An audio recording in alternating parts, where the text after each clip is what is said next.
Start by snapping a precise reference line across the bathroom floor to anchor your entire tile layout. Measure the room length and width and find the center by measuring each wall and marking midpoint intersections. Then square those midpoints by measuring diagonals until they are equal so your layout is balanced. Transfer that center point to a stable reference line using a Chalkbox for a crisp line or a laser level for continuous guidance, which reduces parallax errors. Determine your tile field by dry fitting full tiles from the center toward the walls to see where partial cuts will fall, and shift the reference line slightly if you would otherwise end up with very narrow edge pieces under an inch. Set the first row using a full tile plus your desired grout spacer width to establish the joint spacing, and secure the tiles temporarily with small weights or painter's tape during dry fit. So nothing moves when you start setting thinset.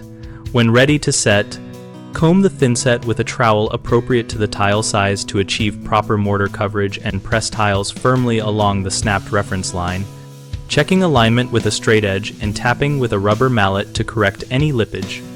Keep a consistent joint width by using spacers and recheck your reference line frequently as you move outward so cumulative deviations do not ruin the pattern. Common mistakes include starting at a wall, which leads to uneven edge pieces, so begin at the reference line and dry fit to avoid tiny cuts. Another issue is not accounting for fixtures or door swings, which can lead to awkward cuts, so measure clearances and mock up tile placement around fixtures before cutting. A third problem is inadequate mortar coverage, causing hollow sound and later failure. So use the correct trowel notch size and backbutter large format or irregular tiles to ensure full contact. BigHomeProjects.com connects homeowners with local contractors by letting us list projects, compare bids, and read community experiences, making it easier to find someone for tile layout and installation. We also help contractors find work and discuss techniques in our site discussion community, where we share tips, ask questions, and learn from real projects.